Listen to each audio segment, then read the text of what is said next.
She says no, still trying, she says. Good evening, everyone. My name is Kathy Swicker. I'm the president of Game Changers Atlantic Rotary, and I'm happy to welcome you here tonight. We're a small crowd. Guess we didn't realize the Thursday night of a long weekend that starts on Friday and goes to Monday might not be the best night for a meeting, but we are the ones that are here are the ones that are meant to be here and to hear Robert's presentation this evening. And we're really excited about it. And it'll be available to all of you via video. And if Robert lets us, it will be a public one. If not, it'll be just disseminated to our members and frequent guests. I will turn it over to Leaf, our vice president and our president-elect, who will now introduce our speaker for the evening. Don't I do the land acknowledgement first? Yes. No. I'm on it, Kathy. The land on which we gather is the traditional land of the Wolastoqiyik, the Mi'kmaq, and the Passamaquoddy peoples. This territory is covered by the Treaty of Peace and Friendship, which the Wolastoqiyik, Mi'kmaq, and Passamaquoddy peoples first signed with the British Crown in 1726. I'm having an issue. These treaties did not deal with the surrender of lands and resources, but in fact recognized these First Nations' title to the land. Their purpose was to establish the relationship between these nations as one of peace and friendship, and mutual respect, and a recognition that my speaker to work. Excuse me, and a recognition. We'll just we'll ask. I'm right in the middle of my meeting. Mary Ellen, I can't even hear anything.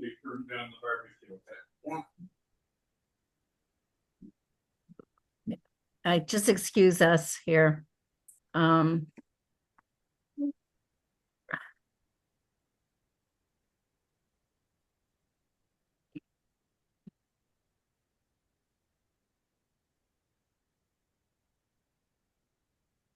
I'll just finish up real quick. And a recognition that the parties to the treaties had lifestyles and ways of relating to the land that was to be honored.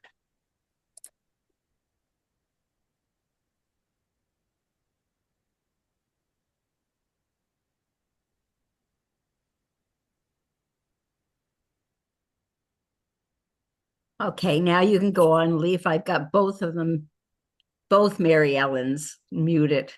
That was the problem. One was muted and one wasn't. Can I do the introduction now? Yes, please. Game Changers Atlantic is pleased to welcome the New Brunswick Harvest Gardens Project Coordinator, Robert Shido, as the speaker for tonight. Robert grew up in rural PEI and worked on a potato and dairy farm as a young man, and also farmed mussels. Over the past 5 years, he has been involved in volunteering and working at New Brunswick Harvest Gardens, Inc., a not-for-profit in Fredericton that provides food relief to local organizations and manages 2 community gardens. NBCHG's Keystone Project is Hayes Farm, an urban farm that provides educational workshops and tours to community members on a pay-what-you-can model. April is Rotary's Environmental Month. We can't think of a better way to start it off than by exploring food security. Please join us in welcoming Robert Shido. Awesome. Thank you, Leaf. I appreciate that. Yeah, thanks for having me here today. I have a little presentation prepared for this evening. I whipped it up today while my... into it. What's this? That's power? No. Yeah, it's power bar. Is that your power? Okay.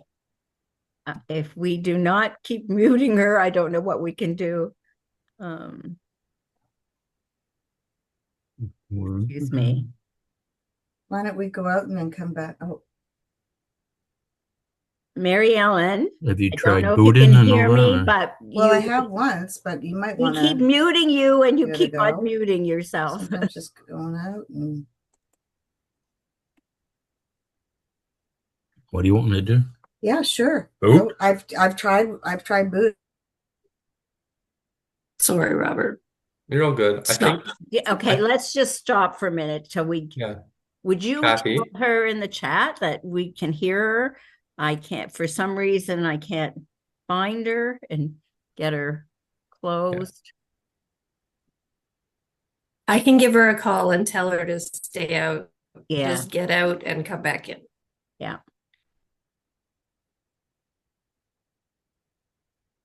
Kathy, just for future, I think you might have an option available so that people can't unmute themselves. So when you host a meeting, people have to get permission to be unmuted. That you don't have to do that tonight, but just for future reference, that is an option that's available so that this doesn't happen. Okay, thank you so much, Robert. You're welcome. I will try to figure this out. Yeah, it's also confusing, and then it becomes very difficult. So yeah, I'll keep going here. So I prepared a little presentation. I've been working on it for the last little bit, but today when I had my son, I was home today with him. He decided that today was the day he was going to learn to get out of his crib while he's sleeping. So we did not nap very well today. I still got a pretty good presentation prepared, I think, but I probably missed a few things. Um, but yeah, thank goodness for accomplishments of your kid. They're so fun sometimes. So I'm going to jump into my presentation here. Kathy, if you can give me the ability to share my screen, I think I already have it. There we go. Um, so I believe this should work. I think everyone should be able to see this now. If you want to give me a thumbs up, so I know. Perfect. Awesome. So yeah, I'm here from New Brunswick Community Harvest Gardens and Hayes Farm, and this has been quite the project, is what I would say. It's been a very big community effort, and it's been like helmed by very amazing community members who have stewarded this project for many years now. And the name of the project, or the name of what I'm going to present tonight, is going to be called "Growing Food, Growing Minds, and Growing Community." Those are the motto for that's the motto for our organization. Um, it's been critical to us that we're not just growing food as an organization. We're trying to grow our community and grow the minds of our community members. We want to change people's relationship with their food. It's one thing to grow food and distribute it, but it's another thing for people to know where their food comes from, know who's growing the food, and everything that's involved in growing the food. So that's kind of what this kind of weaves through everything that we do as an organization. I mean, we think it's crucial. So, um, our organization started, I think this will be our 16th year or 15th year. I think in the fall was our 15th year. And so, uh, 15 years ago or 16 years ago, there was a great gathering in the city of Fredericton, and many community members came together to talk about issues in their community. Hosted, I think maybe by Greater Fredericton Innovation. I can't remember, they may have had a different name back then. But what came out of those meetings is that food security was really important to people, and people wanted to go ahead and grow their own food together. And so, one of the participants, who's kind of our was the longtime president or co-chair, is what she always wanted to be called, of our organization, Edie Clee. And so, she was a part of this meeting, and she recognized that many people wanted to grow food together, but there was no place to do it. So, one of the biggest hurdles for anyone to grow food is always going to be land access. And so what took place was Edie Clee and I think it's 3 to 4 other individuals uh, started meeting regularly, and they formed an organization, which is our organization today. The name didn't change as far as I know. And they worked tirelessly through the winter, and they were able to go ahead and find a partner that would let them start a community garden on their property. It's a very big ask, um, to get someone to do that. And what they found was that the St. Mary's Anglican Church, I don't want to make that mistake, was able to provide the land to them. Um, and so it took there's a lot of involved here because you had to start your organization, you have to find a partner, but you can't just like go ahead and open a space and hope people can garden there. You have to have logistics figured out, such as the layout of the land itself, um, water, shared spaces, how we're going to use them, the tools, things like this. But also, because we live in New Brunswick, I'm from PEI, this wouldn't be an issue, but we need a fence. If we're going to grow a significant amount of food, we need a fence. So they were able to get all these things lined up, and they created a really great project in the almost the heart of Devon, along with the church. And so uh, I think there are close to 80 to 100 plots in this piece of land. It's a very beautiful community garden, and it's been going for, I think, 14 or 15 years now. Um, it's a really cool spot. But what also happened is, as I said, growing the minds is really important. So uh, many of these people who were coming to garden in this area weren't gardeners. So Edie was not a gardener when she started this, and many of them weren't. And so they started providing education out of the church to people who are members. And so the education, could have been seed starting, growing tomatoes, what have you, like all kinds of different things happened. And that was where the education was focused, was out of the church. So what took place and what we continually experience is there's a massive demand for these community plots. And so uh, at the time, there was another organization that started a community garden. I think this could have been 2 or 3 years later. I can't remember the details of this, specifically the timing. But this Marysville Community Garden, which is one that some people in Fredericton may be aware of, it's on a piece of land that is owned by the province of New Brunswick. And so it's where there's a many government offices, and there's a great big huge garden there now. But the organization that started this garden, they were a food bank of some sort. And they realized that a majority of their clients were from this area by this where this garden is currently located, and they wanted to go ahead and address food security and food sovereignty by allowing people to have a piece of land. So they struck up a partnership with the province, and they started this community garden. And this community garden is still thriving today. Uh, if you are from the city of Fredericton, you may have seen it. It's a very, very nice spot, and this is mostly community led. So the people who garden there, they have their own committee, and they have a structure in place that allows them to manage the garden itself. So I look after things like the membership and who signs up, but they look after where the plots are located. If they want to do renovations, I might be the person that finds the money for them. But they go ahead and they steward this land quite well for what it is, uh, and it's a really really cool space if you're there in the summer.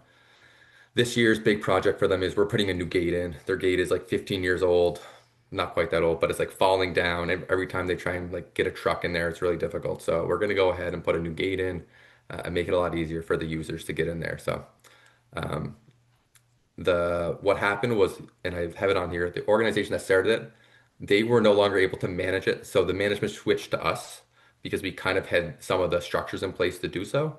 And it's been going along ever since. This year for our organization, we implemented a new membership system, so making it easier for people to pay. Previously was done with cash and check, but we've opted to go ahead and have a digital store, online store, so people can go ahead and book their plots that way. It still hasn't made it seamless, but it is making it much easier than me having to meet people for cash and go to the bank and deposit $30. Um, all of these plots that we do manage at these gardens are quite cheap. We have a $20 membership fee that goes to support like minor things for the organization, like banking, things like this, administration. But the garden plots themselves range from 15 to $50 for the biggest size. Um, I have been to other gardens in the Maritimes, and they can be $50 and up for a similar size. So It's really important for us to make sure that the plot fee is really low for people so they can access it. But also, we offer people the ability to get the plots for no cost. We have partnerships in place with other organizations to subsidize some people's plots. So, one of those big organizations is the Multicultural Association of Fredericton. So, they're a newcomer organization that uh, provides support to new people in Fredericton. And one of the big things that they find is a place for newcomers to garden is really important for them. Many of these people are coming from countries in which gardening was a really big piece of their life. And when they get here and they don't have that piece, it's really, really hard, like you want to be outside doing that thing. So we have a really good partnership place with Multicultural Association of Fredericton that allows that to keep happening. But one thing that is always troublesome that I alluded to earlier is there's a massive demand for these. So we could always it would be really nice to have another community garden in the city of Fredericton. I'm sure we could support the city of Fredericton could support two, three, four, five more community gardens. There is one on Kimball Drive that we don't look after, so that is the Fredericton Organic Community Garden, I believe. But the desire is immense. Many gardeners who garden with us are asking for double the amount of plots they're even allotted. Um, it's pretty people want a garden is what I'll say, and it's really nice. So I'm going to get into our Keystone project. This is the Hayes Teaching Farm. This is the majority of our um, my son is upstairs and he just said no, so it's quite funny. Um, yeah, so this is the Hayes Teaching Farm, and this was meant to be uh, kind of like the next level programming for our organization. So throughout all the community gardens and the education, it became clear that there was a desire for like a next level of programming. And in the province of New Brunswick, something like 80% or higher of our food is imported. Um, Most of the food that we make here is exported, and it's not very diversified, is the way I would put it. So, um, what became obvious is that we needed, and there's so many pieces of this, but like we need more farmers, we need more land, we need all these things. But what was amazing is that there was this one meeting, and it might have been like a Fredericton Heritage meeting or some sort, and Edie, the past co-chair, was at it, and she was talking about this project, and it just so happened that there was a man there whose name is Ian Robertson, and he's a part of the Hayes family, who used to own a large parcel of land in the city of Fredericton, and his great aunt, I believe, had passed away recently, or his aunt had passed away recently, and she owned this parcel of land. And I am told that her last wishes was that this farm, which has been a working farm for many, many, many years, dating back till 1875, I believe, be kept a farm. She wanted to see it agricultural land. So Edie and Ian started talking about the possibility of this. Um, this once, massive plot of land that was probably 20 to 100 acres had now been relegated to 7.5 acres, which is small in comparison to some farms. But for being in the heart of Fredericton, this is a massive piece of land. Um, this is right in the heart of Devon. People don't even know where it's at just because it's so secluded in some ways, even though like thousands of people drive by it every single day. Um, it's hidden. It's a gem. It's amazing. And so it's a 7.5 acre plot. There's about 3 acres that's exposed, let's say, and then 3.5 acres to 4.5 acres that's uh, wooded area. The numbers could be a little bit different, but that's kind of where I estimate it. Um, the piece of land was for many years just like a horse riding ring, is what it had been for like the last 10 years or so before we took it, or maybe even earlier. But it was a dairy farm for many years, is what I'm told. Could have also just been cows, but I thought it was dairy. So what happened was a big project. And so we had this, they had this idea, they wanted to start the farm, right? And so first of all, you got to figure out money if you're going to do a project. So they had to start figuring out how they were going to make funding work. They had the landowner who was willing to go ahead and give them a piece of land at a very, very reduced cost. Um, but to start a training center for farmers, it's a huge project. So um, they also had to find a farmer who was a teacher, which was a really hard thing to do. The farmer who we did end up getting, if you listen to the radio, CBC, I believe, his name is Mark Traylout, and he is still providing educational services like on the radio. But he was the farmer we brought in. He came in from Ontario. He was an agricultural teacher, and he was a perfect fit. Really, really great. Um, and then also, if you're going to go ahead and be teaching farming or agriculture, you need to develop a curriculum. Um, uh, and the curriculum that we were going to be teaching wasn't going to be so much mainstream. It's going to be more about the peasant farmer. So around the world, many farmers, sorry, around the world, much of the food that's consumed is grown by what we call peasant farmers. They're not these big industrial complexes that are growing potatoes by the, thousands and thousands of acres making fries.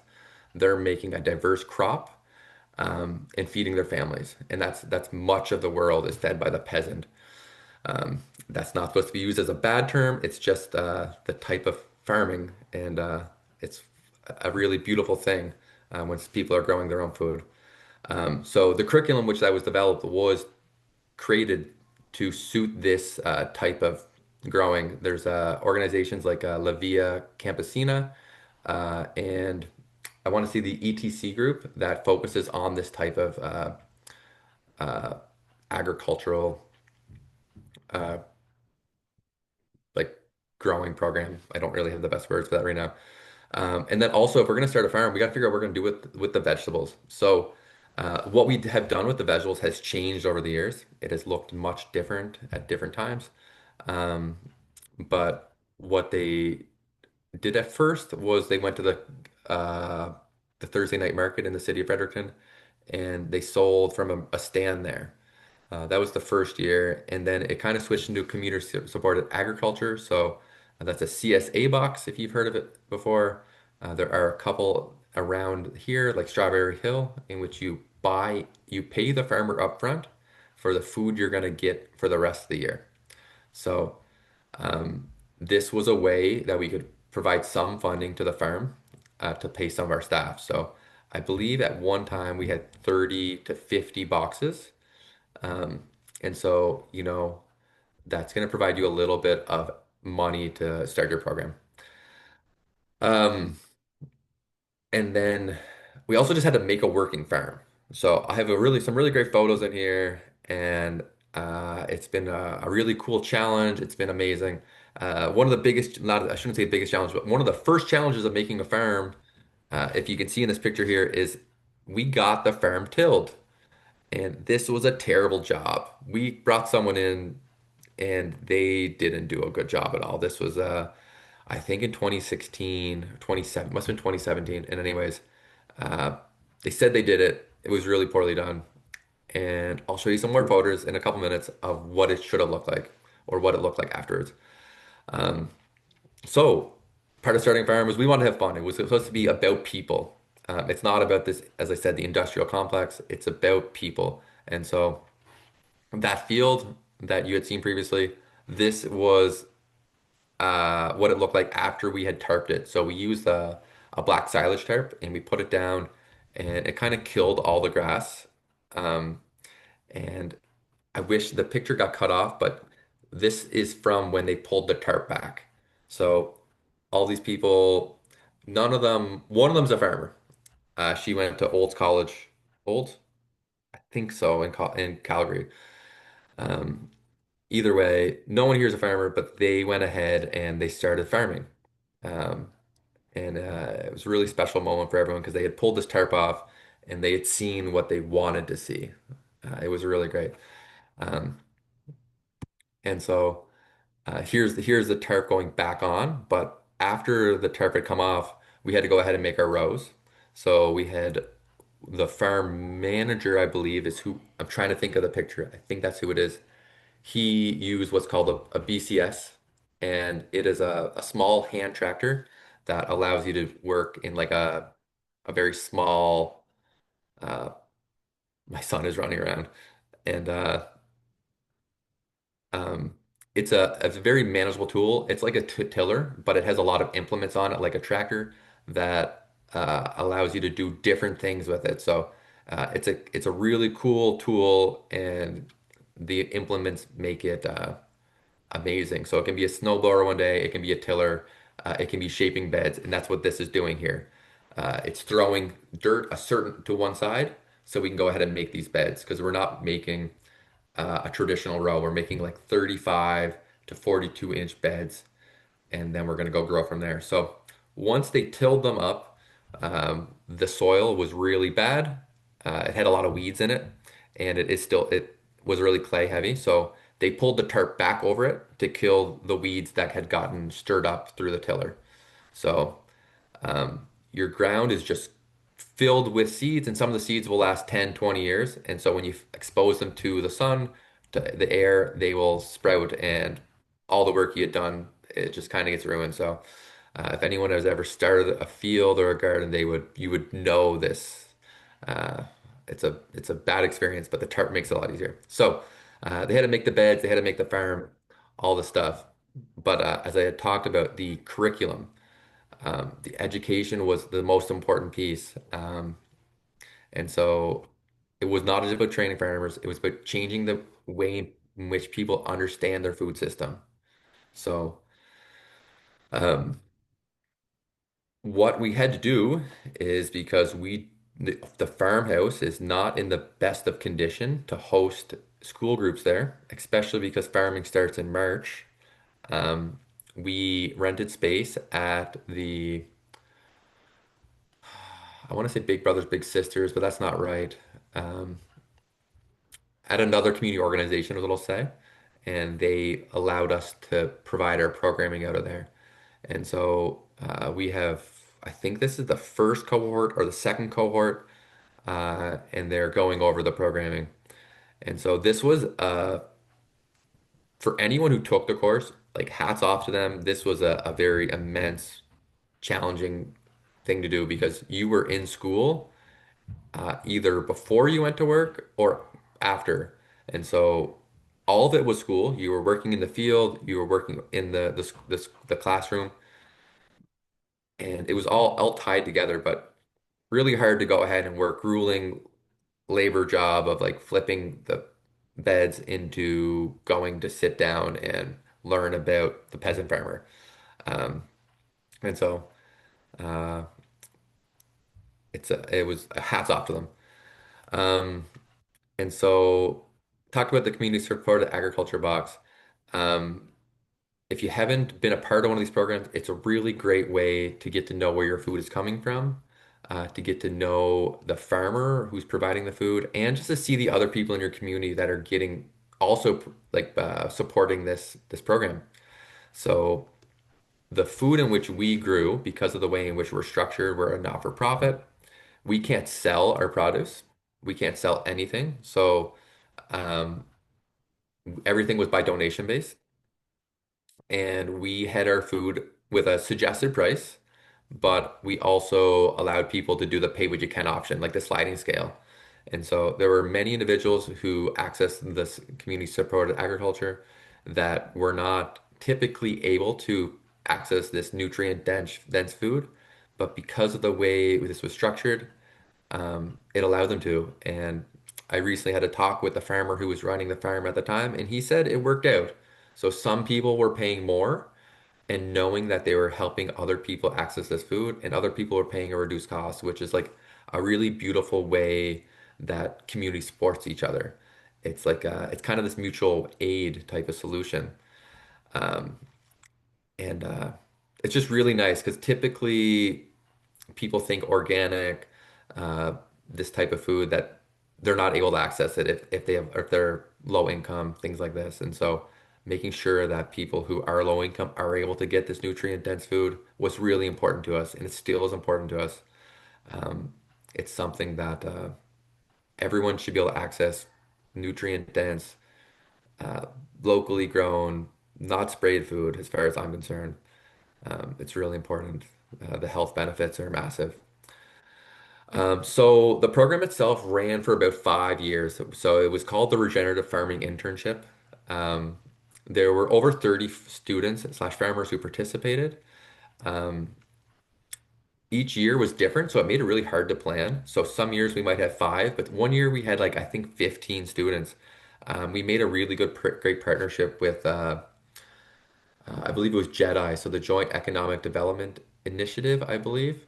And so they were paying people to come do the school. So it was similar to someone like getting EI and going back and retraining, but they were able to go ahead and access funding so that they could take the course.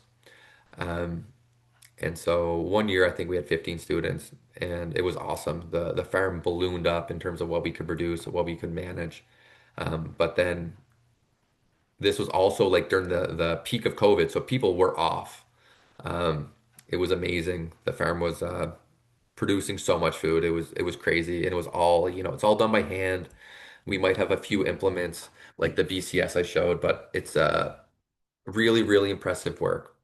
Um, really amazing. But so what happened was that funding scheme that allowed us to bring the people in and for them to be paid changed.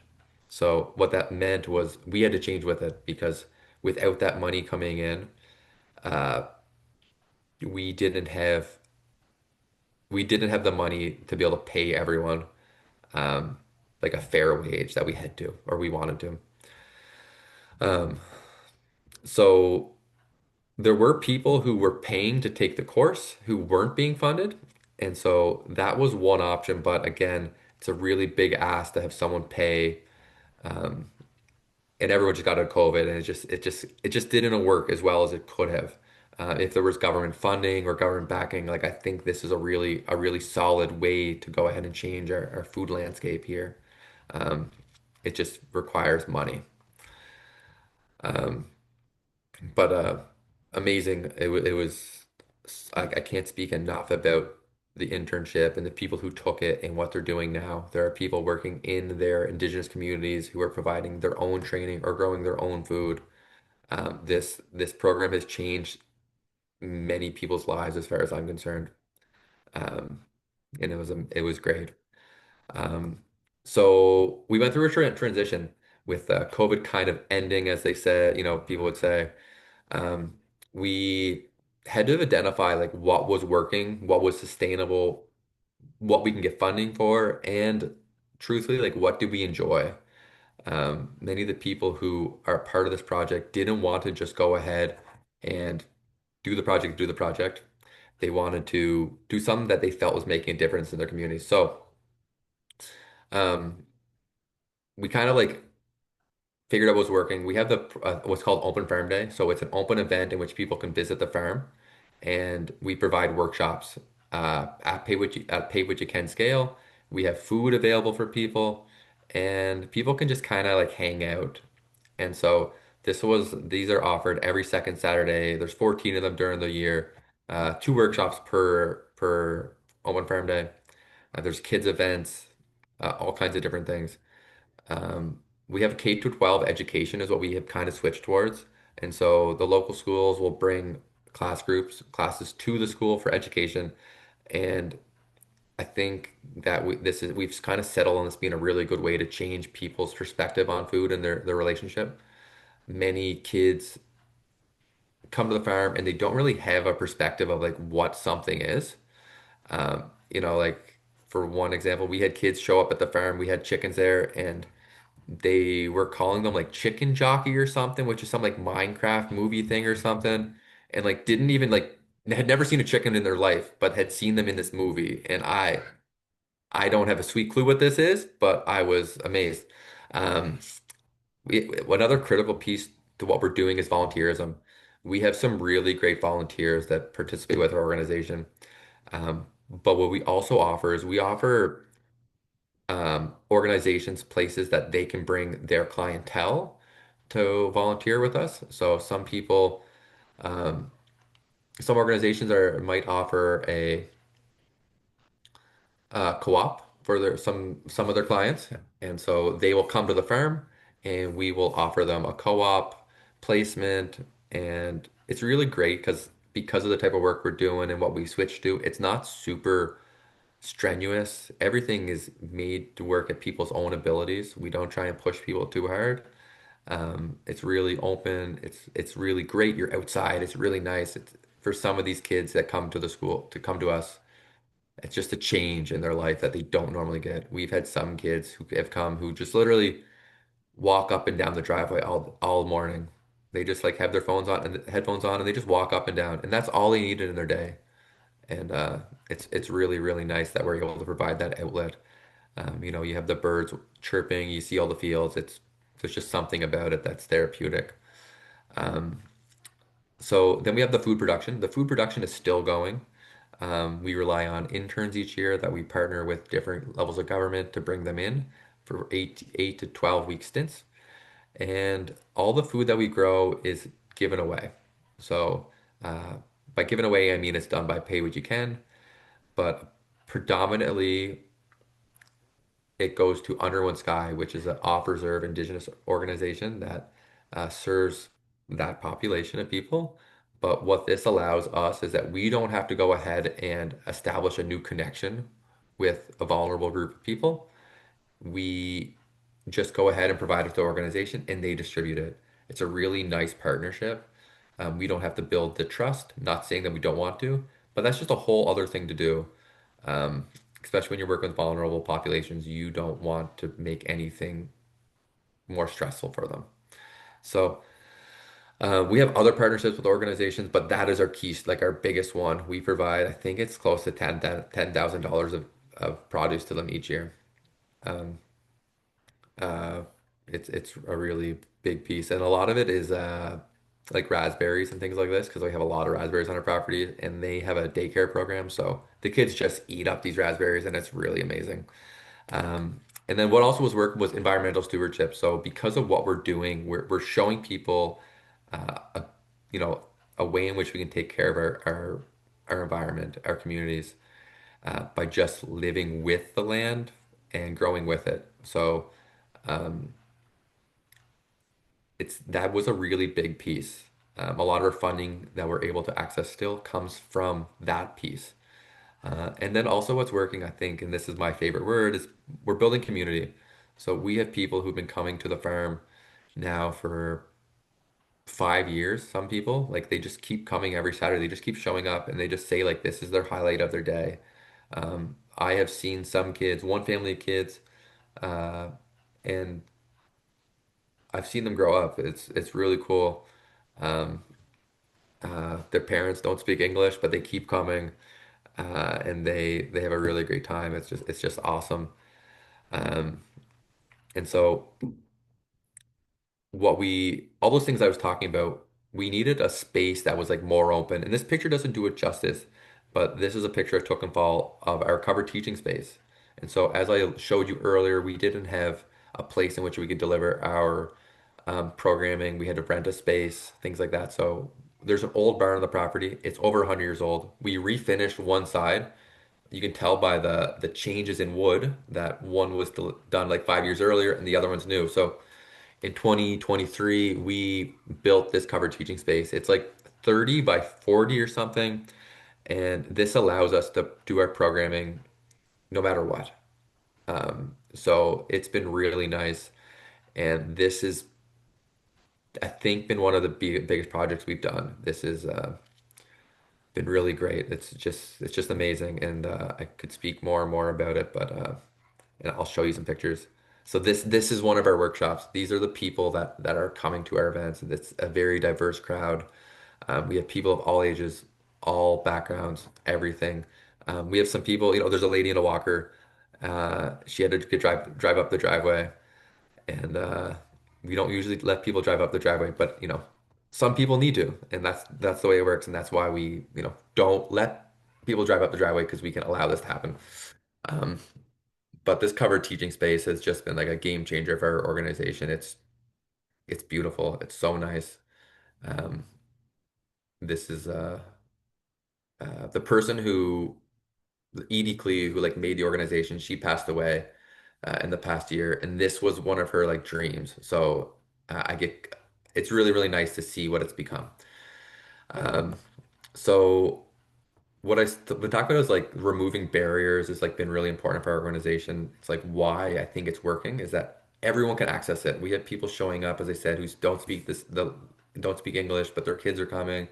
People who, don't have many funds to participate. We have other people who show up who, they are able to provide the funds for people to participate. Um, and as I said, the people with the headphones showing up, like we have people with like many different disabilities showing up. It's just really great. So removing the barriers has been really important. So the barriers themselves, the pay what you can is really important for our organization because it allows people to participate. Um, and So then the other barrier, we think education can be a barrier a lot of the times, especially in the school system. Many kids just don't thrive. I shouldn't say many, a lot of kids do thrive, but there are some kids that don't thrive in that system. So whenever we're allowed to bring kids into where we're at, it really allows them to flourish in ways that they're not able to at school. Um, we've had some kids who've been coming now for a couple years and they know what we're going to talk about. They know the things outside. Um, and it's really nice. The volunteering. So our volunteers are helping us remove some of the funding challenges that we experience as an organization because they are now able to run some of the stuff that we're doing. So our open farm days is almost done by volunteers. So the same volunteers have been showing up for years, and we're almost able to just do it, which is really incredible and really helps as an organization. The community building piece, I feel as though so many people have shown up to the farm in the past, and I think we all know some of these people that just like don't feel as though they like have access to their community. They just like feel like a little bit of longing. They don't know who to chat to, but I feel as though like whenever you're at the farm, it just like removes these barriers because when you talk to someone, you can like, be looking out to the field. You don't like have to be paying attention to their eyes. Like it just gives you all this distraction. And there's some really beautiful conversations that come out of when people are at the farm and working together.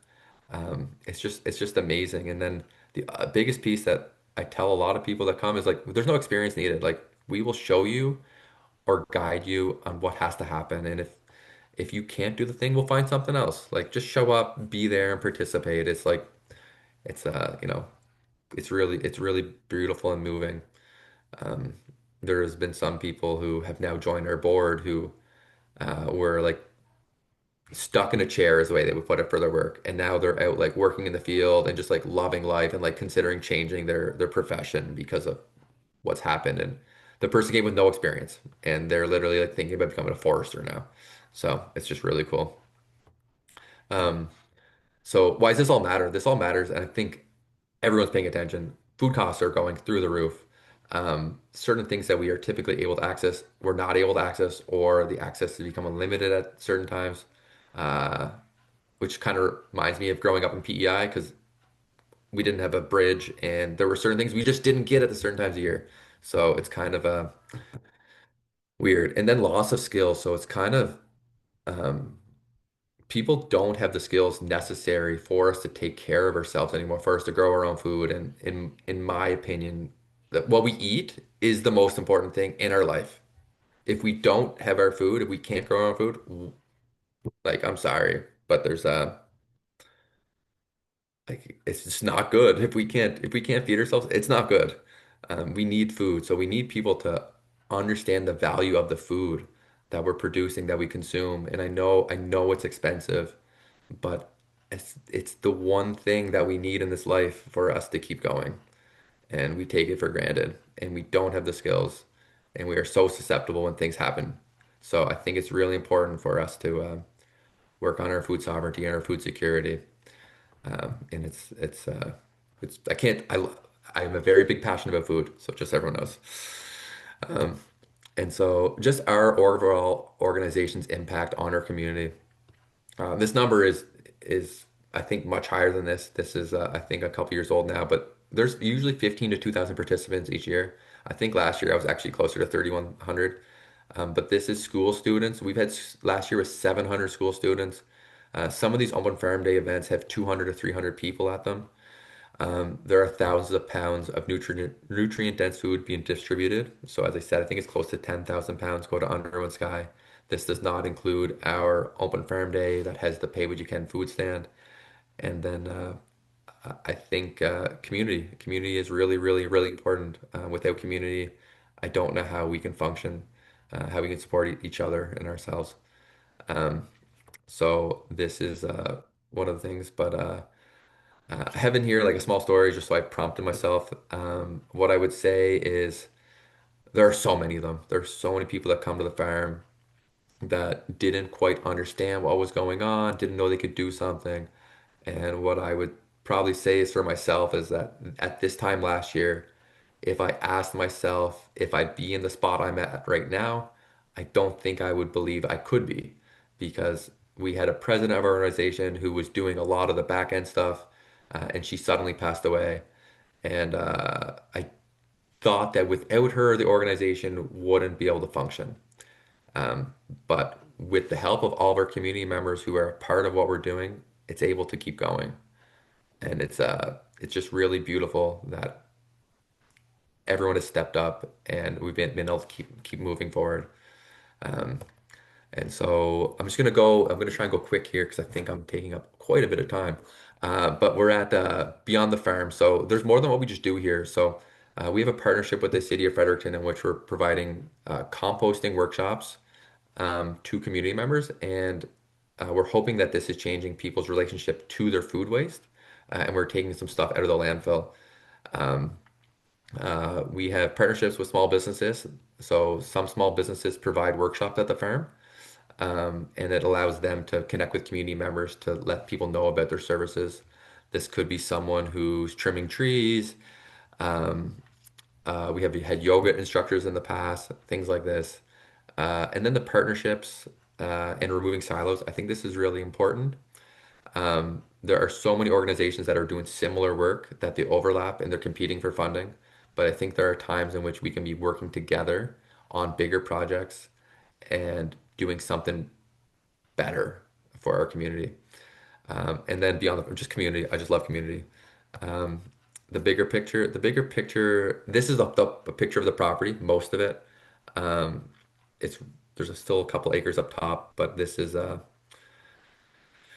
kind of like where I want to end with is that I feel as though that we're working towards the bigger picture, that we want to address food sovereignty, that we want to address food security, and it takes all these pieces. This is a monumental effort. We need people to be, working around food again. I feel as though several people in here, when they grew up, that harvest time may have been a time when you got out of school and you go out and helped in the fields. Like that was just part of life, and I think we have to get back to that again. Um, and so I was asked what our challenges are. Our challenges are always operational funding. I think this is the same thing for all not-for-profits. Um, a lot of our money comes from the government, and they ask us for a new project each year. They want to fund new projects. They don't want to go ahead and fund something that's working. They want to have the big flashy thing that they're going to go ahead and sell as the thing they funded this year. And dedicated operational funding for not-for-profits anywhere would be a game changer. It would be massive. The amount of work that we have to do to get new funding each year, and the amount of the records and all the accounting I have to do at the end of the year, and then have to dream something new up is just ridiculous. And I think that would take a lot of burden and administration off a lot of organizations that are doing valuable work in our communities. Um, so I think that what we do have here as a farm in the city of Frederick is a massive opportunity, and I would just like to keep building upon it. If we were to ever get operational funding, it would be massive. I think what we could do would be huge. So the future vision that I have is I want the farm to become a staple of the community. I want people to be coming there more and more and more. I want the schools to know that they just book the time to come to the farm. So right now we have to go ahead and like set up times to see if they can come and things like that. I would just like it to be more seamless, that the schools just come to the farm. They know that there's a day available that they can come visit there. This requires a lot of funding and a lot of planning, but I do think that having a dedicated spot in which the schools, because there are lots of schools in the city of Fredericton, can just come and have their kids be outside, learn about agriculture, would be huge. We can see that the Department of Education believes that agriculture is important because they're installing greenhouses at some of these schools. But the issue that I see is that these greenhouses operate maybe for like a month and then the kids are gone and then they're back in the fall and it's just gone crazy. They've spent that like hundreds of thousands of dollars on building these greenhouses at these schools, and I don't believe that they're getting the return on investment that they could be getting if they had a dedicated center that schools in the areas of communities visited. Or they had partnership with farmers who can do this. There's all kinds of ways that can be done, but I question the way there. Uh, I put it on here, but therapeutic horticulture. It's a kind of a weird term. It's a newer one I think we're going to see soon, but it basically is just like being outside is good for you. Uh, and I think we have to recognize that more. I don't really like putting a label on it. I might have to put a label on it for funding, but I think that everyone understands being outside is important. Um, and so what I would also like to see is I would love to see the farmhouse on the property restored. I don't know what it would become yet, but if it became our permanent teaching area, if it became a spot for people to live, if it became a renting spot, I don't know, but I would love to see the farmhouse restored. It is a very old uh, it's an old house in the city of Fredericton. It is not a fancy spot. It's just a house that people lived in and it was a farm. And I think there's something about that is not this like big glorious building. It's just a house. And I think sometimes it's important just to recognize that it's okay for it just to be okay. It doesn't have to be this beautiful, amazing thing. And then what I alluded to earlier, like I think a replicable teaching farm model across the province, across the nation would be important. Um, and it matters because food security is security. If we don't have food security, I don't think we're very secure as a community. The picture here is all local seeds from local seed farmers. Some of them are literally, written on there by hand by, I think her name is Lorna, and she mails them to me. So it's pretty cool connection. If you want to help, you can visit the farm, you can volunteer, if you're an organization, we would love to partner. And just your support, just talking about us, anything, I would really appreciate it. And yeah, thank you. This is a picture with Edie, and I think it was really beautiful. So thank you all.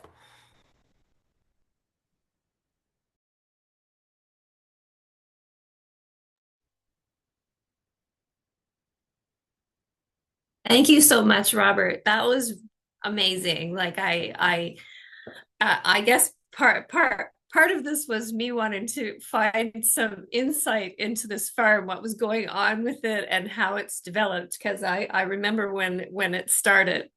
Um, I think what you're doing is such a component of a sustainable food system and teaching people to grow their own food. And it's really interesting for me because I live in the country in a rural area. And in the 70s and 80s, people stopped growing food in their backyard and they started buying it at the grocery store. Now, the younger generation of people and people in their 30s, they don't know how to grow food, but they have land. And what you said was access is key. Well, people out here and in many rural communities, they don't know how to grow food anymore, but now they really feel like they need to. So that was really interesting to me in that I kind of thought, well, I guess workshops, and you wouldn't think, but workshops in country areas are actually something that would be valuable.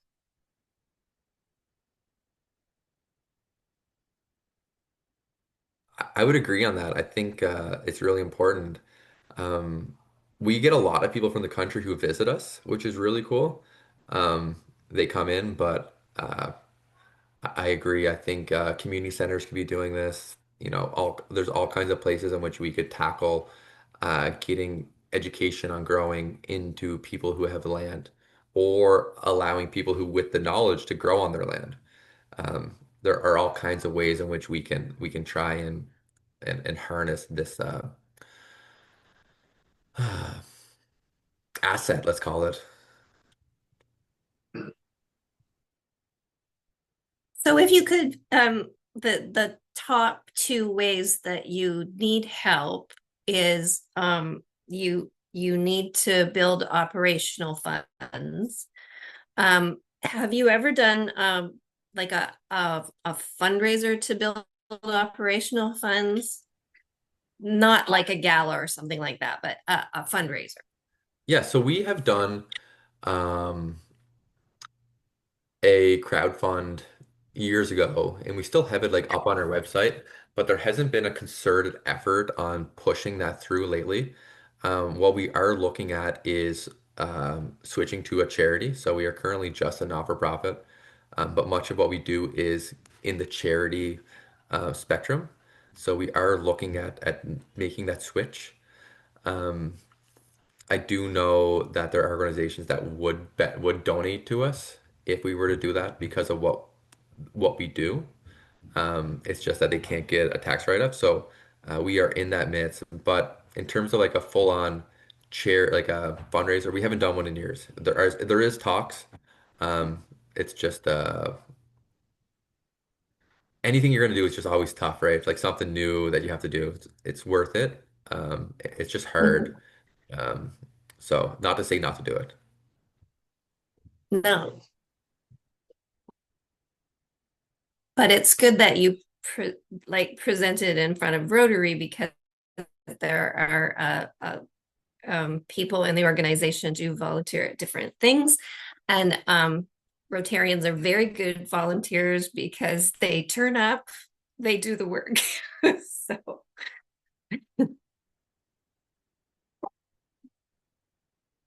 any Robert, please keep yourself unmuted so we can just chat back and forth. Thanks. We miss Edie. I was so amazed when I heard of her passing. She just was a bright light when you went into the farm. She just was a networker too, and sort of knew who to talk to and what to talk to people about.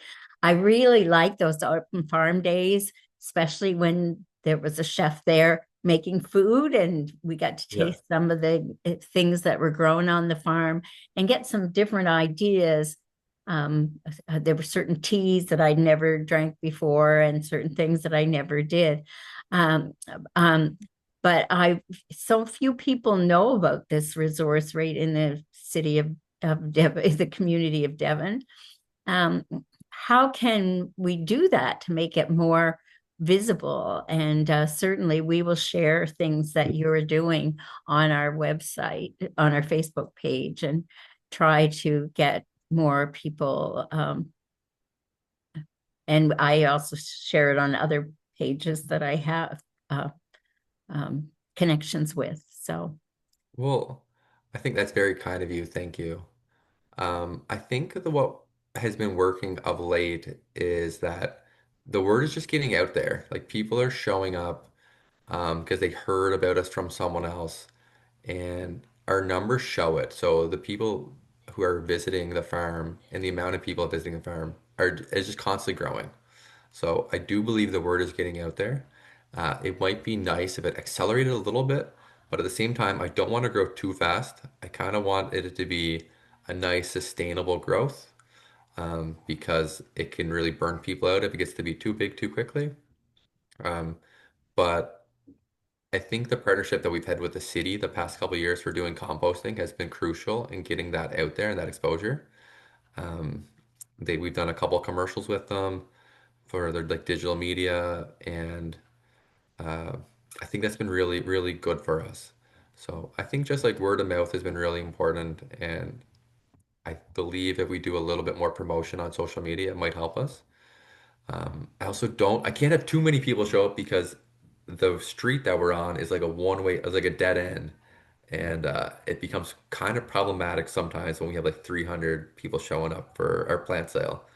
It's a good problem to have, but I probably wouldn't want to be our neighbor some days. So Maybe that's St. Mary's First Nation will allow people to park there and walk up some way, maybe, yeah, yeah, or get maybe the their bus steps works. in. And also, I wanted you just to tell me, is he gone? There you go. Because things flipped on my screen. I was wondering about your little one, Yeah. gold and all those things. So my son is nearly 2. Oh, Uh, really? yeah, and it's all my partner is a nurse, so she gets home soon, but we have a babysitter upstairs watching him right now, so we could do this. Oh, Yeah, well, yeah, thank you for finding that babysitter for us tonight. That we really yeah. appreciate it. We're very lucky because we have a very wonderful community. And my friend, I just asked her, and she's like, "Oh yeah, for sure, I can't wait." And she just shows up and plays with them right off the bat. So it's been really nice. Yeah, Yeah, and the child's name is Levi. Levi. Yeah, yeah. I see Swarna has a question. Yes, hi Robert. Hey. I just wanted to say it was a beautiful presentation, and I heard about Hayes Farm when I was a student at UMB. I graduated now, but and I'm from the environmental management program, and Yep. my lecturer, um, why am I blanking on his last name? But Tom Beckley, right? Dr. Yes. Beckley. Yeah. So you must know him, and he always takes his class to come and do a tour, and that's how I heard about it. And the firsthand experience on being on a farm. And for me, I grew up in an urban environment, and I think it was one of the first times I believe that I got to interact with such an environment. And it was very interesting. And now, as well, a young professional, what appeals to me is the ampleur this is getting, and it's a wonderful job that you're doing with getting community involved and having a vision for it, and just building on that and ensuring that it's a legacy that's being left behind. It's really a marvelous job. I'm very interested in the aspect of education. I'm also very I'm trying to do that for myself and with my own environmental initiatives pertaining to coastal wetlands specifically. And I find that getting people, like you mentioned it too, getting people to explore the land, to experience the land, and feel a belonging ensures that they are most likely to become local stewards for the land in the long term. Mm-hmm. And so I have been very eager to talk to as many people as I can who have experience in outdoor learning and who have experience in gathering people from all different backgrounds and get them engaged and involved in something so important. And it seems like you've been doing that and your team's been doing that. So I would love, whether it's today or another time, whatever suits you, to get more insights about what has worked for you guys, what has not worked as well is very important to know. How do you get a mixed audience engaged the same way? And anything that comes to your mind that would be relevant Okay. to that. Yeah, that'd be awesome. You can definitely email me. I'm at the farm. If you're in Fredericton, like I'm at the farm 3 days a week. But there are other people there, so I would love to. We can chat in person. There's a person that has been at the farm for 7 years or more, so I think Okay. she would probably have some insight too. So my email is just robert@nbchg.org, and you Okay. can find me there. Yeah. So I would love that. Also, have you talked to the Nature Trust? Nature Trust, not yet. I would think that would be a really good one for you because they rely on local stewards to take care of their plots of land that they Nature Trust NB, right? yeah, yeah. Okay. Yep. For sure. That'll be on my list. Thank you Awesome. so I'm much. really glad you liked the visit when you came by the farm. So, Yes, yeah. yes. And yeah, it's like first-hand experience of what it looks like to grow your own food, and it's so important to have that connection. I fully agree. And anything that I can do to push the word out there as well, I'm more than happy to. Yeah, I might even plan my next hangout with my friends to come and volunteer at the farm. Yeah, do it. It'll be fun. Yeah, so Yeah. so your open farm day, Could you tell me more about that? Is it a Yeah. monthly thing? So our first Open Farm Day of the season is going to be May 2nd. And then from there, they run every second Saturday. So it'll be May 2nd, May 16th, and May 30th, I think. Okay. Um, yeah, right now it's April. Yeah, so it's May 2nd. And our first one is slated to be, it's going to be tree pruning. And what I should know this, it's tree pruning. And I'm going to have Nature New Brunswick there. And they're going to be talking about monarch butterflies and pollinator gardens. And there's another workshop I'm missing, but that's what we're gonna have slated for that day. And then we go into our plant sale, which is the 16th and the 30th, and those are like our biggest events. Um, that's when we have all of our little like seedlings available for people, and it's like the start of the season. There's a really good energy, right? Like people are wanting to get into their gardens. Usually the sun is up, unless it's last year and it rained. Um, but they're usually pretty great. Um, and the May 2nd one, it should be really good. If you want to come by there with your friends, there'll be lots of things to do. So we might even be planting onions. So Okay. yeah. Got it. And so on open farm day is when you're having the workshops and you like also touring the farm and so forth. Yeah, so open for it runs from 11 till 3 o'clock. There'll be a volunteer event going on for people. There'll be workshops going on. It could be range from how to make let's all it could be dyeing cloth with flowers could be one. It could be a culinary experience of making lemon juice with rhubarb. So instead of using like lemons, uh, using rhubarb as a local replacement. Um, we could be making maple syrup. I don't think that'll happen this year. But there's all kinds of things like that. And then so there, there's some people who just show up and just like sit down and just like relax with their family. There's other people who might be giving tours or taking a tour. Yeah, there's a lot of stuff that's happening at these days, and um, it's pretty great. Okay, wonderful. And the workshops are around throughout the summer? Yeah, so there's usually two workshops per open farm day. So typically there'll be one around 11:30 and then one around 1 o'clock. Okay. Yeah, yeah, and they're all different. So as I said, it could be dyeing cloth, it could be starting seeds, it could be pruning trees, like what we're gonna do in the first one. We're gonna have a person in the community has offered to be we're calling him our resident tool steward. So he is going to be at the farm at every open farm day, I think. I think that's a big commitment for him, but that's what he wants to do. And he's going to be there and he is going to operate on a pay what you can scale. And people can bring them certain tools and he will sharpen them on site. So, Okay. Yeah. yeah, Yeah. Perfect. Thank you so much. you're Those were welcome. great ideas. Great. Leaf, would you like to wind this up for us? Okay, well, thank you so much, Robert. That was amazing. And I think you've filled several of us full of ideas. Um, and we're just excited about being able to let the community know more about what you're doing and perhaps volunteer. Some of us might be interested in that. Or if you have a future fundraiser, just getting the word out to Rotary is a really good idea. And this session is recorded. And if you're okay with us repeating it, Yep. that would be that'll make it available to anybody that wants to Yeah, anybody who wants to see it. I'm completely open with that. I didn't say anything that bad, so I'm great. No, Yeah, no. yeah. You wanted to see how you did first.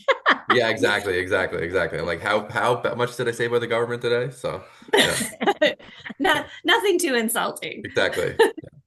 Yeah, Um, but thank you so much for sharing your time with us. It's been wonderful. Awesome. Thank you so much for the opportunity. I really appreciate it. Thank you. You're welcome. So, Robert, the way our organization works, we have on the first of the month, we have a speaker. And then on the third of the month, the third Thursday of the month, we all gather again without the speaker to talk about the presentation, what we learned, what ideas have come to us from it, and what, if any, action we personally, as an individual or as a collective, might do around that topic or issue. So we'll be on the third of the month from 7 to 8. You'll probably feel this little shiver, and you should know that that's us talking about you. Perfect. And the Perfect. I love farm. it. And we're a Peace Builder Club of Rotary International. So food security, of course, is one of our areas of focus. And we will be talking about how we can do things with for how Rotary as a whole might be able to help out with this. Because our international organization, if you go to rotary.org, you'll see all the different things that we can do around food security and environment. And it might give you some ideas of projects that you might want for your own farm, because there's teaching farms all over the world, of course. Yeah. Well, thank you. I hope my hair doesn't like stand too much on my back here when you guys are talking about me. No, we'll be talking good stuff. Good. Good, Anyway, good, good. thank you so much for coming, and thank you, Lee, for arranging for Robert to be with us. And thanks everyone for coming. We're a little over. We had a little interruption there. Mary Ellen didn't know, but during the time that everything she was saying to Paul was coming over to us. So we were hearing this. We paused a couple times while I tried to figure out how to get rid of you, not you personally, but you speaking in the middle of the presentation. And so good night, everyone. Thanks so much, and we'll see you soon. Goodbye, everyone. Yeah. Good night, Robert. Thank you. Yes.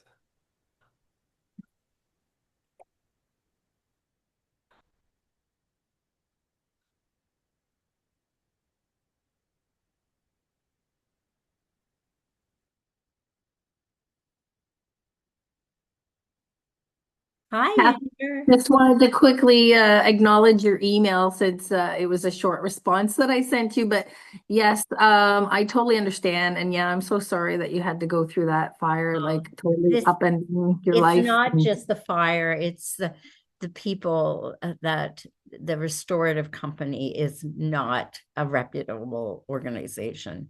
And all this time, I just got my stuff back and it's in terrible condition. And so it was left in the building for a long time with it wet. So, so actually water has come in to things like there was a food pantry, and on the third shelf was my hot chocolate. And so things above it are dry, and they bought back all my food, which they shouldn't have because it was in a contaminated building for a month. The hot chocolate has water in it. And so I'm saying, like, I can't eat anything from that. And there's all this garbage that I now have to lug up here. Well, it was lugged up here, and I have a storage container full of boxes that I have to lug up a stairway, sit here, get it all disseminated, like go through it all, and then throw everything out and take it out. Luckily, there's a dumpster at my apartment building, but if it's just, there's no space, it's just a small apartment. And I still haven't been able to eat here because now I've got a whole bunch of contaminated stuff here. So it'll be a while before I'll be able to use the counters and stuff to prepare food. And the Insurance adjuster says, well, if I had an apartment, which I've had since the 17th of February, that apartment that I should be able to, I'm not allowed to charge any food to them. To who? Through the insurance, like to say, well, I've been eating out. Well, that's your fault. You should be cooking in your kitchen. Well, I didn't have any tools to cook in, and I wasn't going to go out and buy all my appliances. and food and dishes of things again. Mm, Like to prepare a meal is really hard when you have limited things. mm. And Did you have your own tenant insurance? yes, oh yes, I had $40,000. I Thank now have goodness. $60,000 because Wow. these we couldn't weren't allowed in the building unless we had a company, a restorative company to represent us, and they are taking $27,500 of that $40,000. So I have to replace my bed, my pillows, my Everything's off. my couch, my chair. My couch Yeah. and chair were $15,000 couch and chair. They came from Norway or Denmark or something. Like it's just it's a really awful. And then now they haven't written off all my food, which I thought they had. They've all my cosmetics, they told me they would be written off. They said all the electrical, because it's been in that building, anything like you think of all the things you plug in. So I've had to replace my computer, my Apple phone, my Apple Watch, my AirPods, like all has been, and even my charging station that I had for my phone and things. And like your coffee makers, your mix masters, like, and so my son has spent a lot of time ordering all that stuff. And now, because they were mad at me, because at $12,500, I said to them, I can't afford $27,000. So the insurance adjuster went back in and they agreed to pay to just settle at 12,500. But then they had left my stuff in in a place full of water, and they didn't dry it at all. And this was like a month, like earlier this month. So they had from the 11th to where or like the 4th or 5th or 6th of March, or maybe the 15th of March, I probably, to dry my stuff, and they didn't dry it in that time. So they brought wet stuff back on Monday so my whole little storage unit is all contaminated. And I've got to go out there by myself or get someone to come with me and take boxes down from the top. I'm only 5'2", right? Take things down, go through them. Literally, it has to be a nice day out.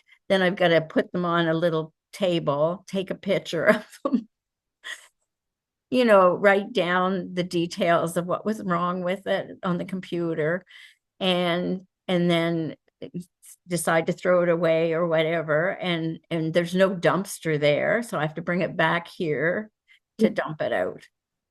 So why didn't the restoration company do the proper protocol right away? Like the minute you made the claim, they should have put fans in and sucked out any water that was like still on the floor. There's obviously been no fans. Like I know, but why? Why did they take a whole month to do anything?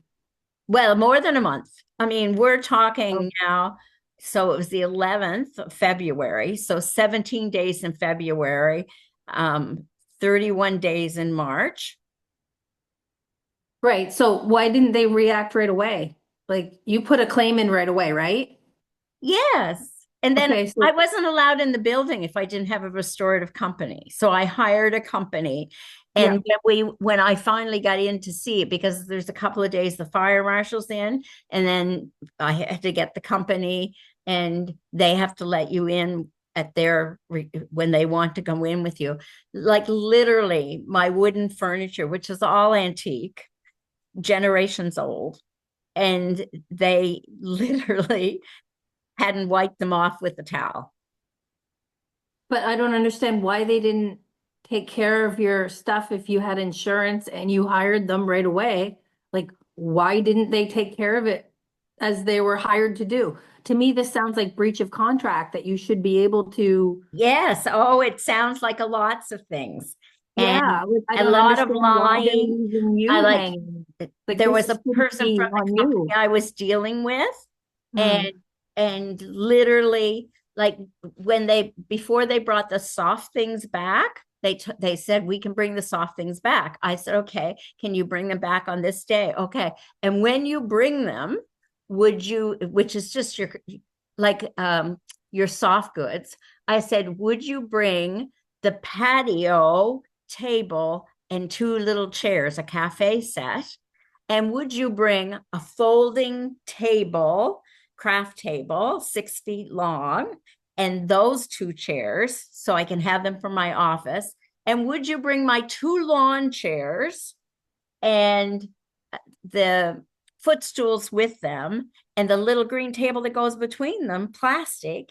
And that way I can I can watch TV, I can have my life in this apartment. And then they came that day and I said, where's the stuff? And they said, oh, Pam went over and got the stuff from the apartment. And I went, It had sat in the apartment the whole time. well, and I said, so this was outside I have a closet on the balcony for lawn furniture and stuff. So it was out there. It wasn't touched by the fire. The fire was up on the fourth floor and smoke goes up. I'm down on the first floor on the opposite side of the building. So it was just water damage because once the fire was on a balcony and it went up like a flame, like a torch on the balcony, and then it went up into the attic. So smoke goes up, smoke doesn't come down. After a while, it gets transferred down because the people are walking all through the building, all these, and they come into your place. So there is soot in my place, but it's because people brought it in on their feet, basically. But everything was, different places were water damaged. So water went down to the fourth floor is totally messed up. I mean, it's burnt. And then the third floor, got some fire damage and some smoke damage. But the second floor and the first floor don't have any smoke. I couldn't smell the fire in there, but it's all funny. It's really moist and it's just awful. So they literally ruined my furniture by letting it sit in that place for over a month. Right. Probably. But so can't you talk to your insurance company and tell them? Yeah, you do this. And then they say, I think you're mistaken. This is a reputable firm. It's national. It's a franchise. They have protocols. Which company was it?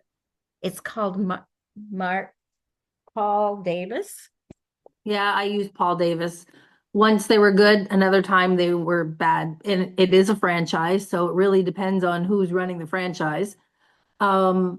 But they told me everything electrical will be thrown away. And now in these boxes with wet binders, like I had 30 more binders. Did you hire Paul Davis or did your insurance company hire? The insurance company hired them. Oh, so it wasn't even your choice. So well, it was. I mean, I didn't sit and they were on site looking after the bigger building, and I was the third one to come on. So I thought they had already almost finished the first one, and we're starting on the second one the next day. So I thought I'd be like the third or fourth day that they be in my place. And it doesn't matter. Service master came into one apartment and said everything should be thrown away. The young woman was upset, and she was talking to me about it. And I said, is there any fire in your building, in your apartment? She said, no. And I said, well, all your pots and pans and all your dishes are still in the cupboards. So why isn't that? Like you might lose your couch and chair, and you might lose the dishes. Yeah, but dishes are there. You lose all your electrical, but they've put the electrical So there's lists that come that say this is non-redeemable.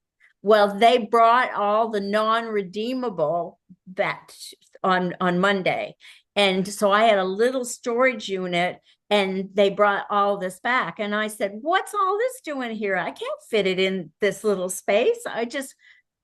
I left it for what I thought was coming back, which wasn't all the non-restorables. And the guy said, well, you said you really loved your furniture, so here it is. So he wants me to put it in the dump. Like I have to pay for all that to go in the dump. And I said, no, you're not leaving that No. with me. Yeah, no, like, oh my God, like, yeah. Yeah, this is it. And I mean, I have wet boxes that were half full. The whole truck, they didn't pack the truck right. Like I've moved 20 times. I know what a truck is, like how it's supposed to be packed. So because they were half filled boxes with wet binders in it, they collapsed, the piles collapsed.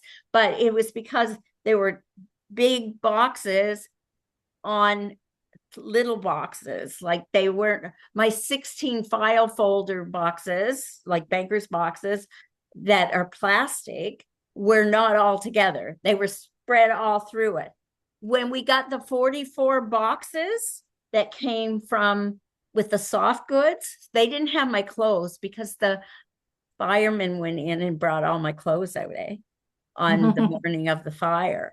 My son-in-law is a fireman in down in Tantallon. So he phoned and talked to the people. And so when I came, they said, what do you want? And I said, oh, I just want, my medicine, my computer, blah, blah, blah, blah, blah. I told them where that was. He said, do you want anything else? And I said, well, I am standing here in my pajama tops and my sister-in-law's yoga pants. So if I can have some clothes. But I said, you have to be careful because I would like those clothes to match. Like I'm not a person that does mix and match. It has to be matched. So they went in and they came out with my suitcases all full. And I said, oh my God, guys, I can't believe it.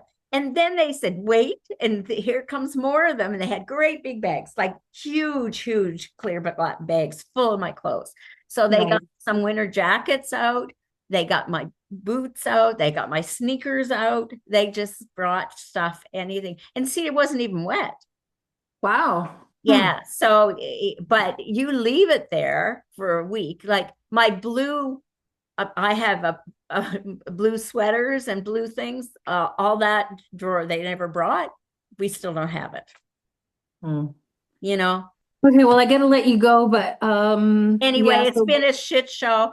And yeah, I had to make financial arrangements to pay off my visa. Like I pay my visa off every month. So I've made those arrangements. And so that everything, I'm going to take care of everything. And then I'm going to fight the insurance. I'm not going to wait on them because I don't want my credit rating to be, but I literally, Mary Ellen, who is my cousin, she has, I think 14 boxes from Amazon up at her house because I live on Main Street in Nashwaaksis over a restaurant.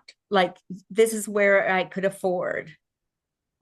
Like it's just awful in Fredericton. And my kids wanted me to come home, but I feel really called to finish my volunteer stuff. And so I promised them, at one point in this, I promised them that I'd be home I'd be back to Nova Scotia in 6 months. But now I'm fighting to stay, but I mean, literally, your insurance company is supposed to be paying for your rent. No. Why? No more than the $40,000 is supposed to go for you to replace your contents. Like I have over $50,000 worth of damage. Yeah, and I understand when you only have so much coverage, that's all that they cover. No, so they said 40,000, but now they're saying I have 13. But your replacement rent, why would they not cover that? No, because you have to live somewhere. I've been paying rent anyway.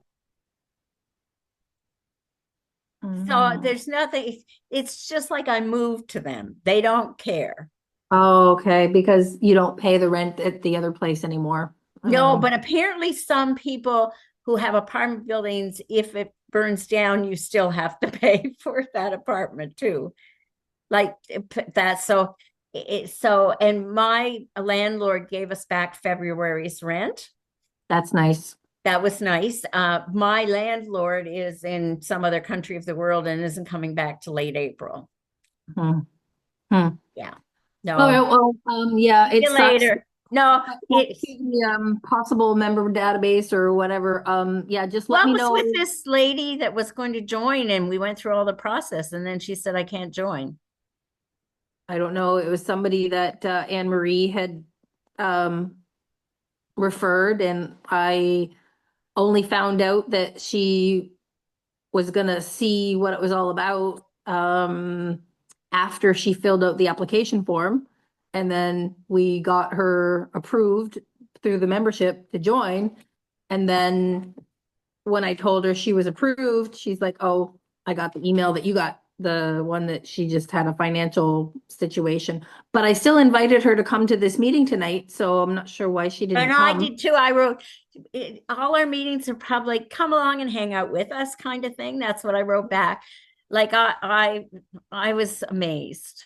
Like I was just amazed. But I have a whole group of people here that are excited about the peace possibilities. Did you guys have a meeting last night? No, we were supposed to, and then Anne Marie asked if we could reschedule it, but then she didn't reschedule it, and I don't know why she wanted to reschedule it. So we're in limbo right now. Her mom was palliative, so maybe she is palliative Oh, right okay. now.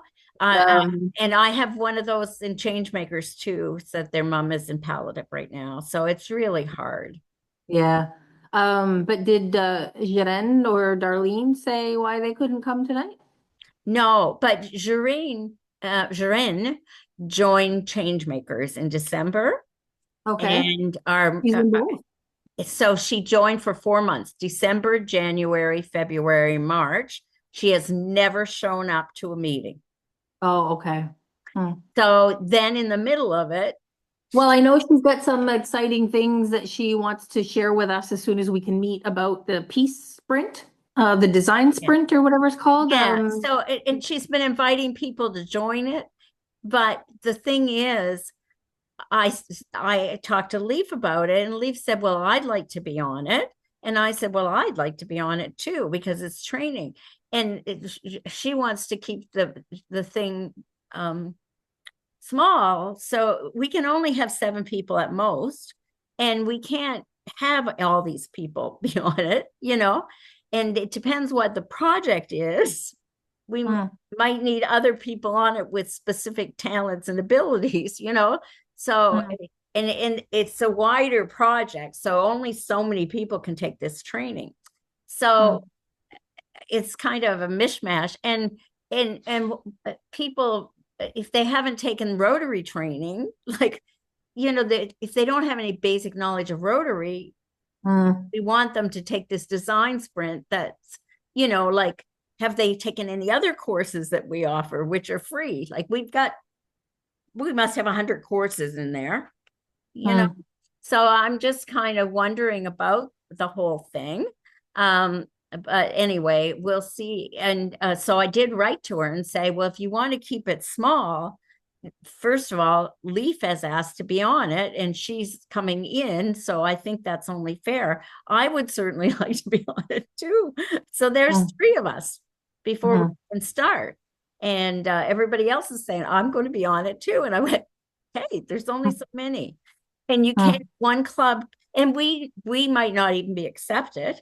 And one club can only have one group, even if you have multiple projects. So we'll have to see. But today I went to a Rotary Club, Fredericton North, because the MP was speaking. And I took Swarna with me. And I introduced her to him, not that I know him. just said, hey, David, I got someone I want you to meet.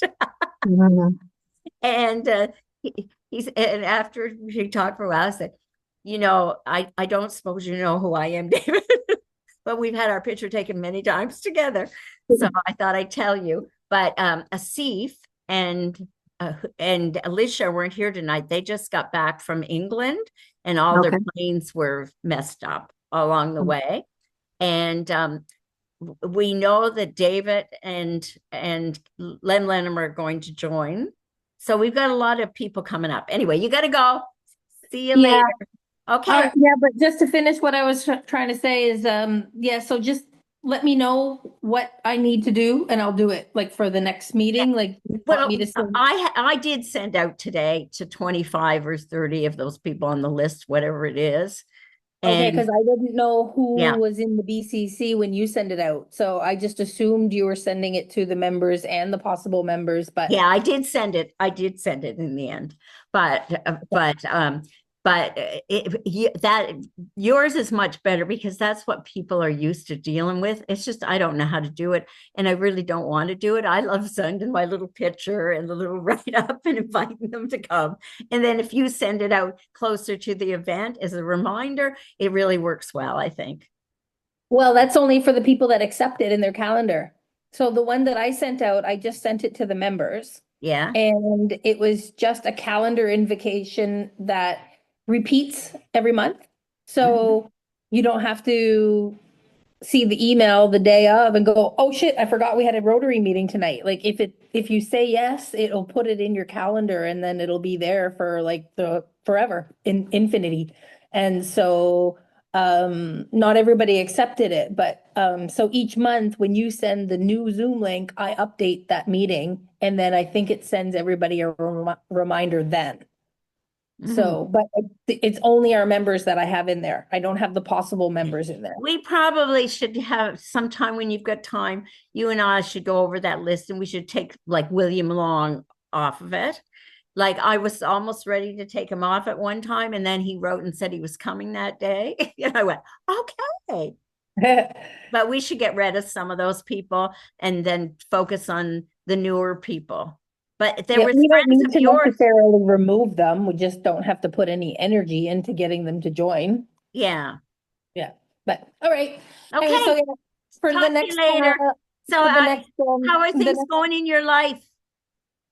it's a little bit better now that most of my crazy busy events have wrapped up, but my first quarter of this year was nuts. I was so insanely busy.